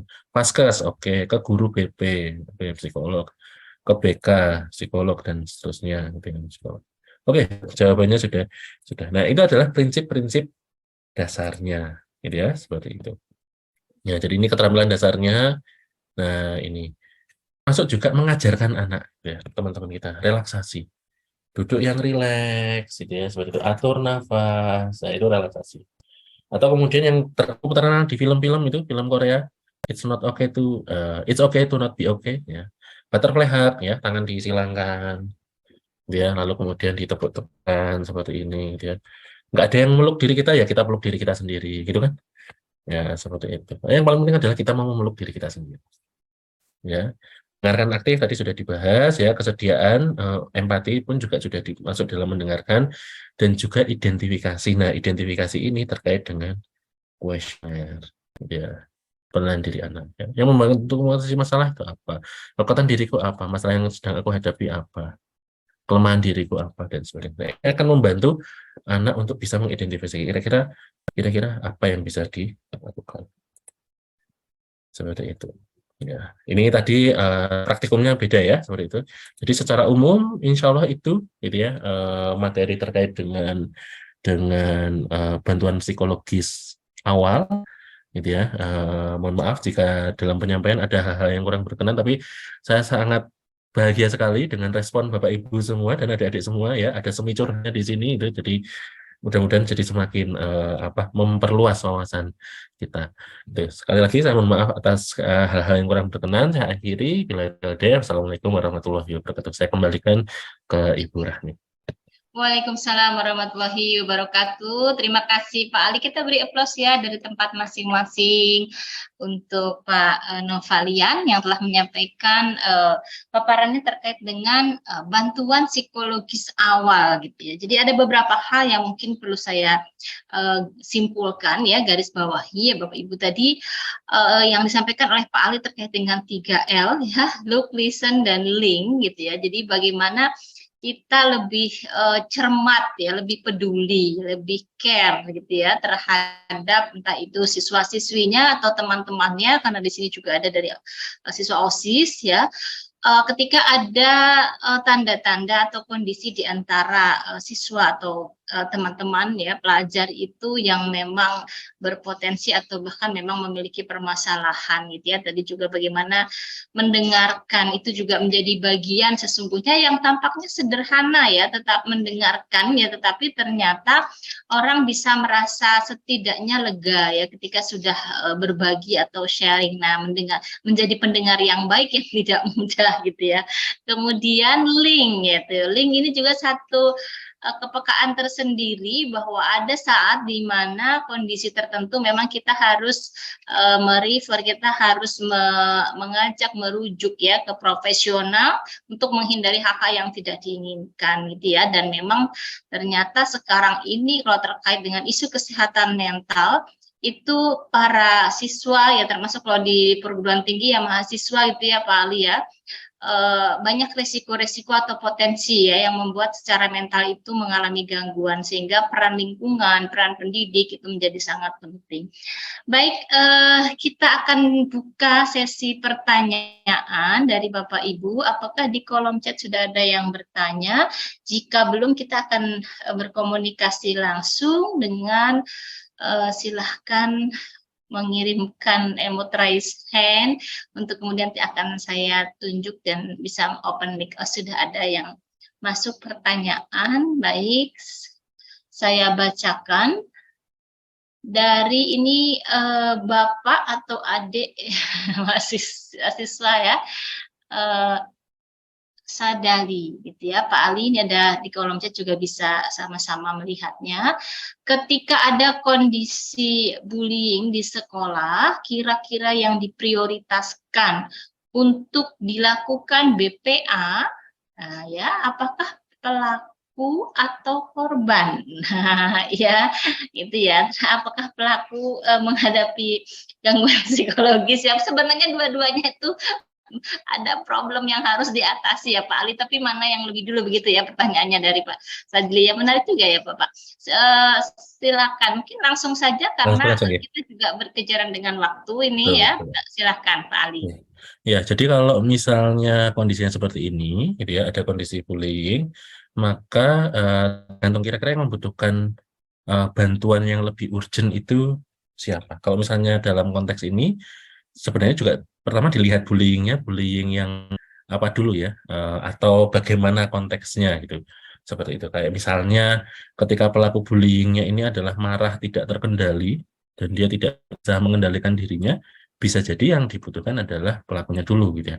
Tapi kemudian kalau misalnya, tapi umumnya biasanya adalah ya yang menjadi korban dulu gitu ya. Seperti itu. Baru kemudian ketika sudah lebih tenang gitu ya, kira-kira apakah masih membutuhkan layanan lanjutan karena sifatnya adalah BPN-nya adalah pertolongan pertama. Apakah butuh bantuan ke psikolog gitu ya, atau ada intervensi yang sifatnya melibatkan keluarga dan lain sebagainya. Nah, itu sangat sangat kondisional.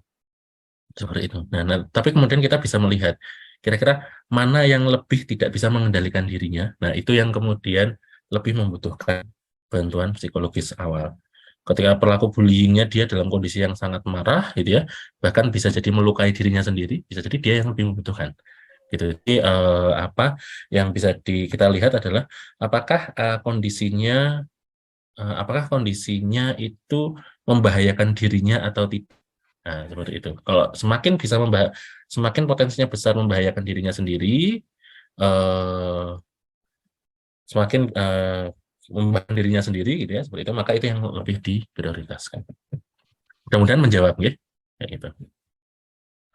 Iya, oke, baik. Terima kasih Pak Ali. Berarti dilihat gitu ya, konteks bullyingnya yang mana gitu ya. Pada umumnya memang korban itu yang didahulukan. Baik, ada pertanyaan yang kedua. Iya, dari Ibu Berliana. Ya, tadi mudah-mudahan pertanyaan pertama sudah terjawab ya Pak Sajidi. Yang kedua ini bagaimana cara terbaik yang dapat dilakukan dan upayakan. Jadi apa yang bisa diupayakan ya mengenai isu toxic positivity. Ya, bagaimana yang bisa dilakukan diupayakan nah nih ya toxic positivity. Silakan Pak. Ini bahasa anak Tangsel bukan ya? Toxic positivity. Iya. Ya, apa yang bisa Beragam toxic dilakukan? ya. Ya, toxic Iya. positivity gitu. Sebenarnya kita kembali melihat apa ya? Melihat efeknya seperti apa. Toxic positivity itu efeknya seperti apa gitu. Karena ternyata tidak semua orang yang artinya begini, bagi kita itu toxic positivity, bagi orang lain bisa jadi itu penyemangat. Gitu. Nah, artinya berarti kita harus bisa memastikan dulu kalau bagi korban itu hal yang beracun gitu ya, hal yang tidak apa ya, tidak nyaman buat dia, ya berarti pertolongan pertamanya adalah jauhkan dia dari lingkungan yang membuat dia tidak nyaman, semacam itu. Jadi yang sering memberikan toxic positivity itu siapa gitu. Nah, cukup sering itu yang memberikan toxic positivity itu orang tua ya. Nah, kalau misalnya orang tuanya itu yang seperti itu gitu ya, dan kita melihat apa ya, melihat kondisinya seperti itu, nah berarti mungkin perlu langkah selanjutnya adalah psikoedukasi, ya, diedukasi orang tuanya. Kadang-kadang yang saya miris itu adalah begini, orang tua itu mengharapkan anaknya itu berprestasi tinggi, gitu, seperti itu. Sementara anaknya sendiri pun juga berusaha membahagiakan orang tuanya, gitu.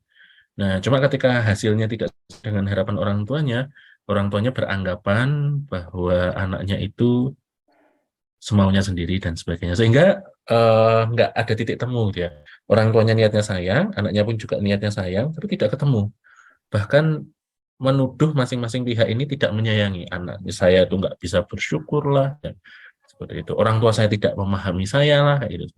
Padahal ketika bisa dikomunikasikan, ada titik temu, malah harusnya kalau misalnya benar-benar saling menyayangi, ya tercipta suasana yang harmonis, semacam itu. Jadi hal paling awal yang perlu dilakukan untuk di lingkungan yang toxic positivity adalah ya jauhkan dari itu. Kalau misalnya tidak bisa dijauhkan, berarti coba untuk diubah lingkungannya. Entah itu dengan psikoedukasi, mengajak profesional lain, gitu ya, dan seterusnya. Oke, ya baik. Terima kasih Pak Ali, semoga menjawab. Kita pindah dulu ya ke ruang Zoom, ada yang raise hand. Kita beri kesempatan sebelum kembali membacakan di kolom chat. Ada Ibu Sucia Ramadhani, dipersilakan Ibu untuk membuka mikrofonnya, silakan.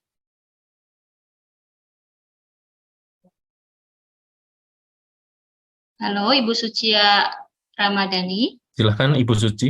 Ya, mic-nya belum dibuka, Bu Suci. Oh belum. Ya, ya.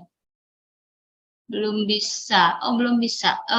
Mungkin dari panitia ada kendala membuka mic sebentar. Atau kita sambil menunggu ya, sambil menunggu. Oh, sudah bisa itu. Oh, Halo. sudah. Ya, Nah, silakan. silakan. Halo tes, ya selamat siang Pak Ali. Mohon maaf, ini saya ingin bertanya. Kebetulan saya sebagai salah satu guru BK di salah satu SMP. Tadi kan Pak Ali berkata salah satu manfaat kita dari BPA adalah memberikan wadah kepada siswa untuk mengeluhkan masalahnya jika dia punya problem dan sebagainya. Nah, Ya. kita sebagai konselor kan Pak juga kita diajarkan bahwa kita bagaimana cara mengajari anak itu tidak hanya ketika dia ada masalah dia cerita ke kita, tapi juga kita memberikan dia kayak kemampuan atau kemandirian supaya dia bisa menyelesaikan masalahnya sendiri. Nah, dalam beberapa kasus itu misalnya seperti siswa, dia setiap kali ada masalah datang ke guru BK atau datang ke saya. Menurut saya pribadi itu tidak masalah, karena itu adalah tugas saya. Tapi bagaimana ya Pak kita memberikan apa ya Pak juga kemandirian dan juga kemampuan kepada siswa ini supaya dia juga bisa menyelesaikan masalahnya sendiri begitu Pak. Itu saja dari saya. Terima kasih, Pak. Assalamualaikum. Oke, ya terima kasih pertanyaannya ya Bu Sucia Ramadhani gitu ya seperti itu. Nah, ya ini nanti tergantung dari konten dalam pelaksanaan bantuan psikologis awal tersebut gitu ya. Tapi mungkin itu lanjut pada konseling ya, karena biasanya nanti kalau sifatnya konseling semacam itu ya, sifatnya konseling salah satu kontennya adalah membuat simulasi pada siswa gitu ya. Kalau kamu menghadapi masalah ini lagi, kira-kira menurutmu apa yang bisa dilakukan ya? Selain bercerita dengan saya. Ini untungnya saya bisa nih, gitu ya. Ada waktu nih untuk mendampingimu. Kalau misalnya pas saya nggak ada waktu, bagaimana kira-kira? Nah, aja itu ya sebelum nantinya coba untuk dilepas. Biasanya yang kalau yang pengalaman yang saya lakukan adalah ketika klien tidak pasti bisa bertemu dengan saya adalah saya minta untuk membuat journaling. Gitu ya, journaling tentang apa yang dia rasakan, situasinya seperti apa, lalu kemudian cara penyelesaiannya bagaimana, yang kemudian itu akan di-share-kan dengan saya di pertemuan berikutnya. Tapi yang jelas adalah itu akan melatih teman kita, anak-anak kita, kayak gitu ya, seperti itu sudah memiliki strategi gitu ya. Nanti masalah nanti strateginya efektif atau tidak, itu nanti kita akan diskusikan lagi. Tapi itu sudah bukan lagi ranah BPA ya, bantuan psikologis, karena itu sudah BPL, seperti bantuan psikologis lanjut gitu ya. Meskipun yang memberikan bukan psikolog. Gitu. Mudah-mudahan menjawab ya Ibu Cia. Ya, oke, baik. Kita lanjutkan kembali ke kolom chat. Dari Ibu Lili Suryani, Pak Ali, sebaiknya tindakan apa yang harus dilakukan terhadap anak yang mengalami gangguan secara berulang-ulang namun menghindari psikolog atau tidak mau menerima bantuan baik dari guru maupun teman? Nah, jika tidak mau, tidak ada kesediaan itu seperti apa, Pak Ali? Oke, baik. Ini memang menjadi problematik kalau misalnya kita itu susah untuk memberikan bantuan pada orang yang tidak mau dibantu, dan salah satu prinsip BPA yang ini ada di yang lain ya, dalam konteks kebencanaan itu adalah pastikan kita membantu orang yang mau dibantu. Kalau orang yang tidak mau dibantu, tidak perlu dibantu. Gitu. Selama itu tidak membahayakan jiwanya gitu ya, atau membuat mentalnya lebih buruk. Pada prinsipnya adalah itu, pertama itu. Yang kedua adalah mohon maaf, itu yang perlu dipertimbangkan ya, jadi bukan yang prioritas. Yang perlu dipertimbangkan pertama itu. Yang kedua adalah gangguan psikologisnya itu seperti apa, gitu. Karena kadang-kadang gitu ya, ada orang-orang atau ada kondisi di mana individu tersebut dalam tanda kutip menikmati kondisinya yang sedang terluka. Kenapa? Karena saat dirinya terluka, dia mendapatkan perhatian. Kalau lukanya sembuh, perhatiannya jadi hilang. Gitu. Maka dia tetap mempertahankan kondisi terluka itu tadi. Gitu. Nah, itu yang kemudian perlu dipahami lebih lanjut. Apakah ada kondisi-kondisi semacam itu? Gitu. Kalau misalnya memang tidak ada, gitu ya, seperti ya, dan kondisi kasus psikologisnya berat, gitu ya, ya maka perlu bantuan dari orang lain yang sekiranya punya otoritas, ya, sekiranya didengarkan sama anak tersebut, gitu ya, untuk kemudian membujuk dia konseling pada psikolog. Seperti itu. It's okay gitu. Nggak apa-apa kamu konsultasi sama psikolog gitu ya. Insya Allah psikolog itu juga menerima kamu apa adanya, tidak ada judgement dan sebagainya, atau dielaborasi yang dikhawatirkan seperti apa. Tapi pertimbangannya ya itu tadi gitu ya. Kalau BPA itu jangan diberikan pada orang yang tidak mau dibantu. Yang kedua adalah coba dilihat kira-kira dia tidak dibantu itu sebenarnya karena apa? Karena ada kondisi-kondisi di mana orang menikmati itu. Seperti itu. Mudah-mudahan menjawab ya Ibu Lili. Oke, ya baik, terima kasih. Kita lanjutkan, ini masih ada beberapa pertanyaan dari Ibu Sunarti. Siswa saya yang merasa kena bully, gitu ya, sedang proses penyelesaian kasus itu malah mengundurkan diri dengan alasan ikut ibunya. Jadi ibunya bercerai kedua orang tuanya. Nah setelah itu ibu guru ya ini tampaknya tidak bisa berbuat apa-apa gitu ya. Seperti apa jika begitu sisi kan bebas tugas gitu ya, tapi di sisi lain Ibu Sunati merasa gagal gitu ya karena tidak tuntas ya Bu ya. Jadi siswanya pergi dan entah seperti apa nasibnya kemudian gitu. Gimana nih Pak Anik? Ya, rasanya ganjel ya itu. Ganjel ya. Ya, jadi salah satu hal yang perlu diperhatikan dalam pemberian bantuan psikologis awal adalah kita memahami apa yang menjadi kompetensi kita. Jadi ini pertanyaan yang sangat bagus gitu ya. Jadi kita memahami apa yang jadi kompetensi kita. Dan karena kompetensi kita bukan sampai pada ranah yang benar-benar sangat profesional di bidang itu, berarti ya memang hasilnya pun juga akan terbatas dan itu sangat nggak apa-apa. Kayak gitu. Itu sangat tidak apa-apa gitu. Karena memang kompetensi kita tidak sampai ke sana gitu. Nah, sehingga ya kalau di sini adalah kalau menurut saya ya gitu ya, Ibu sebenarnya tidak gagal. Gitu. Ibu sudah menjalankan tugas sesuai dengan prosedurnya, sudah mengawal anak tersebut, tapi kemudian anak tersebut diambil sama orang tuanya dan akhirnya ya berpindah ke orang tuanya. Seperti itu. Gitu ya. Ada beberapa kasus di mana seorang pasien gitu ya konsultasi psikolog habis itu bunuh diri. Kira-kira apa yang terjadi dengan mental psikolog tersebut? Wah itu hancur-hancuran ya seperti itu. Ya, apalagi kalau misalnya sampai masuk berita habis konsul dengan psikolog ini gitu ya seperti itu pasien bunuh diri gitu. Nah ya kita coba untuk melihat prosedurnya sebagai apa. Apakah prosedur terkait dengan penanganan bunuh diri sudah dilakukan? Jika sudah maka itu sudah di luar kuasanya dari psikolog tersebut. Itu tidak gagal, tapi kemudian ada hal-hal yang di luar dari kompetensi kita, gitu ya, dari apa yang bisa kita lakukan, ternyata berpengaruh di situ. Gitu nggih. Insya Allah Ibu tidak gagal, gitu ya, seperti itu. Jadi sudah melakukan untuk Ibu dengan sangat baik. Iya, oke baik. Terima kasih Pak Ali. Berikutnya dari Ibu apa Bapak ini ya? Dari SMA PE Bani, Bapak sepertinya.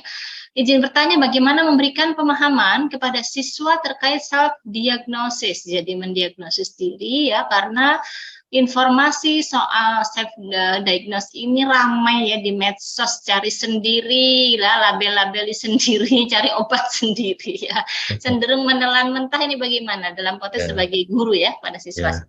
Nah, kalau yang seperti ini sepertinya bukan masuk dalam ranah bantuan psikolog awal ya, tapi ini nantinya lebih pada edukasi gitu ya. Jadi anak-anak juga perlu diedukasi bagaimana menggunakan literasi psikologi secara baik dan benar.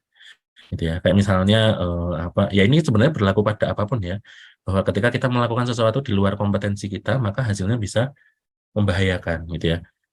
Ya, contoh sederhana yang lain adalah kita mencampur campuran kimia-kimia tertentu berdasarkan info di YouTube dan lain sebagainya. Ini bisa berbahaya, bisa melukai diri kita sendiri gitu. Termasuk juga hal-hal yang sifatnya psikologis dan apapun itu, gitu.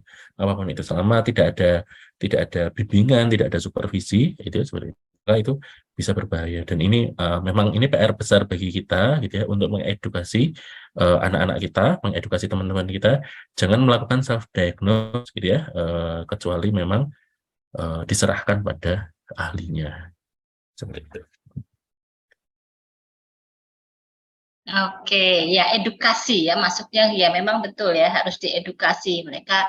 Satu sisi karena informasi begitu mudah ya dicari gitu ya. Baik, ini masih ada dari Pak Bayu Olivan School berkaitan dengan toxic positivity, dampak apa saja bagi anak di usia remaja? Bagaimana dengan tumbuh kembang mental anak tersebut gitu, anak remaja.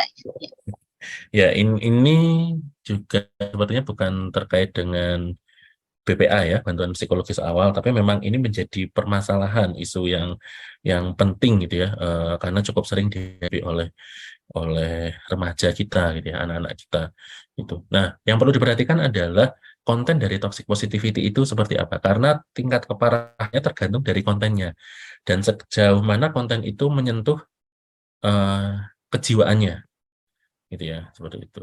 Jadi kayak misalnya contoh toxic positivity adalah apa misalnya? Ya kalau ibu bisa ya kamu mesti bisa lah. Gitu. Seperti itu. Nah, itu dulu apa kata-kata motivasi tapi yang justru kemudian itu menjatuhkan gitu. Nah, yang kemudian perlu ditelaah lebih lanjut gitu ya, didiskusikan lebih lanjut dan ini nanti mungkin masuknya adalah pada bantuan psikologis yang lanjut itu. Jadi proses selanjutnya dan itu kalau misalnya bicara soal dampak bahayanya bisa sangat bahaya, apalagi kalau misalnya ini terkait dengan konsep diri anak. Kalau pengalaman saya pribadi gitu ya, menangani satu klien yang problematikanya itu cukup challenging bagi saya ya untuk diatasi adalah ketika anak itu sudah terkena masalah di konsep dirinya. Ya Pak, saya itu tidak berharga, saya nggak bisa apa-apa, saya mending mati aja gitu ya, saya nggak ada gunanya, saya cuma jadi beban di orang tua saya gitu. Nah itu membalik itu tuh cukup susah kayak gitu. Nah maka dari itu ya dampaknya itu ya nanti tergantung dari kontennya dan kontennya itu sejauh mana berdampak pada kondisi kejiwaannya. Nah nanti bisa dilihat gitu ya respon dari anak tersebut bagaimana. Apakah misalnya ya anak tersebut menjadi sangat terluka gitu ya, menangis terseduh-seduh, menangis kok orang tua saya kok kayak nggak memahami saya. Iya sih saya dimotivasi, tapi ini dimotivasi untuk meningkat, tapi justru yang terjadi adalah saya mengalami demotivasi atau penurunan motivasi. Gitu. Saya merasa tidak dihargai proses saya merasa tidak dihargai kerja keras saya gitu. Ya, ketika misalnya seperti itu, misalnya ya contohnya kasus seperti itu, eh, mengajak anak untuk kemudian bagaimana kamu bisa menghargai dirimu sendiri. Gitu. Yang paling tahu prosesnya kan adalah dirimu. Bagaimana kamu bisa menerima ini. Kalau misalnya memang ini sudah mentok ya, tidak ada. Nah, apakah perlu kira-kira kami gitu ya sebagai guru gitu ya memanggil orang tua untuk mendiskusikan hal ini? Kira-kira boleh nggak? Misalnya seperti itu. Ya, jadi apa ya? Ya tidak hanya murid sebenarnya yang perlu diedukasi gitu ya, orang tua pun juga perlu. Nah nanti Bapak Ibu bisa memanfaatkan momen-momen pada saat pertemuan orang tua gitu ya, seperti itu untuk mengedukasi anak-anaknya gitu ya, bahwa kebahagiaan mereka itu adalah yang utama gitu ya, seperti itu. Menjalani aktivitasnya dengan bahagia gitu ya, menjalani sekolahnya dengan bahagia, menjalani organisasinya dengan bahagia, dan bukankah itu juga yang kita harapkan ya, seperti itu. Mudah-mudahan bisa menjawab ya. Karena kalau misalnya ditanya dampaknya ya dampaknya bisa sampai sangat ekstrim juga. Gitu. Mudah-mudahan menjawab ya Pak Bayu. Ya, baik. Terima kasih Pak Ali atas jawaban-jawabannya. Pertanyaannya cukup banyak, tadi juga sudah satu persatu dijawab oleh Pak Ali, dan penjelasan tadi juga sekaligus mengakhiri ya sesi tanya jawab dari diskusi kita. Jadi ada beberapa hal tadi ya yang disampaikan oleh Pak Ali, yang intinya adalah Bapak Ibu di sekolah ini juga memiliki peranan penting ya, garda depan bisa dibilang ya dalam satuan pendidikan masing-masing. Di sini ada Bapak Ibu guru BK, mungkin juga psikolog sekolah gitu ya, termasuk juga para siswa, karena justru peran teman sebaya ini juga penting ya untuk menunjukkan kepedulian ya kepada teman-temannya gitu ya, ketika mereka memang mengalami gangguan psikologis ya, mengalami permasalahan. Nah, disitulah peran bantuan psikologis awal. Jadi kenapa harus memahami tentang hal itu supaya memang dapat dilakukan langkah-langkah yang tepat sebelum kemudian kita mencari bantuan ya sebagai sistem referral atau rujukan, sehingga mendapatkan penanganan yang semestinya.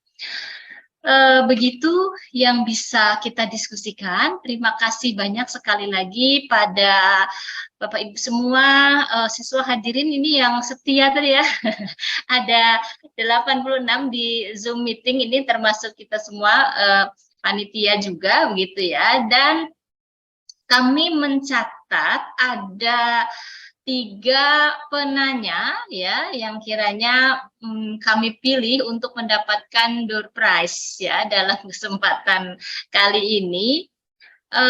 Sebentar saya bacakan dulu, ini sudah tadi direcord oleh panitia dari pertanyaan yang masuk. Yang pertama ada ini Bapak Thomas Sadali gitu ya, kemudian ada Ibu Lili Suryani dan ada Ibu Berliana ya, nanti akan dihubungi oleh panitia, diucapkan selamat. Ada sedikit kenang-kenangan dari HIMSI DIY ya sebagai door prize kita di penutup acara pada kesempatan sore hari ini.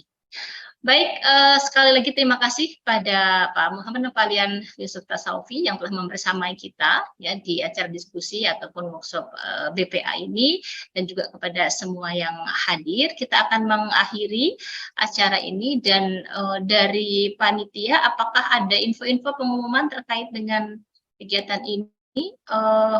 Sebentar, ada video yang akan ditayangkan di penutup acara. Oke, sebentar Bapak Ibu ya. Baik. Ya, sepertinya sedang disiapkan. Assalamualaikum warahmatullahi wabarakatuh. Salam sejahtera, Om Swastiastu, Namo Buddhaya, Salam Kebajikan. Saya Jenderal TNI Purnawirawan Muldoko, selaku Kepala Staf Kepresidenan Republik Indonesia, mengucapkan selamat ulang tahun untuk Himpunan Psikologi Indonesia atau yang biasa disebut dengan HIMSI yang ke-64 tahun. Hadirin sekalian, 6 dekade bukanlah masa yang ringkas. Pada rentang waktu itulah HIMSI telah menyertai perjalanan kehidupan dan memberi kontribusi nyata untuk masyarakat, bangsa dan negara, baik pada level nasional maupun internasional. Adapun tema HUT HIMSI tahun ini adalah transformasi HIMSI dalam mewujudkan implementasi Undang-Undang Pendidikan dan Layanan Psikologi. Tema ini saya nilai sangat relevan karena Undang-Undang Pendidikan Layanan Psikologi yang tertuang pada Undang-Undang Nomor 3 Tahun 2022 baru saja disahkan pada tanggal 3 Agustus 2022. Dengan adanya undang-undang ini, diharapkan kualitas layanan psikologi akan semakin terjaga serta memberikan kepastian perlindungan bagi klien maupun psikolog demi untuk mewujudkan masyarakat Indonesia yang sehat mental dan raga. Sukses selalu untuk HIMSI. Assalamualaikum warahmatullahi wabarakatuh.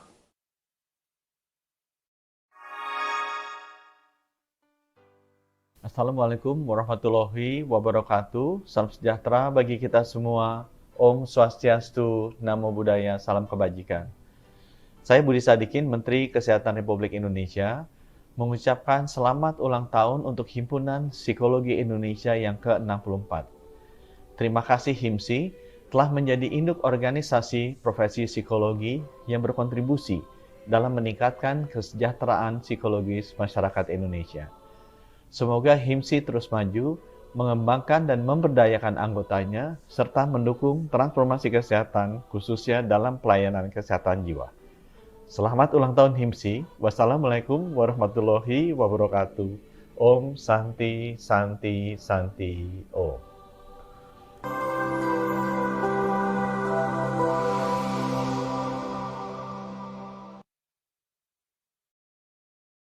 Iya, baik. Terima kasih Bapak Ibu. Marilah kita tutup kegiatan sore hari ini. Sekali lagi, saya atas nama panitia dan juga sebagai pribadi mengucapkan terima kasih, sehat selalu. Semoga kita dapat mendampingi para siswa semua di lingkungan sekolah masing-masing agar mereka juga sehat secara mental dan siap berkontribusi untuk bangsa. Sekali lagi mohon maaf, terima kasih. Assalamualaikum warahmatullahi wabarakatuh.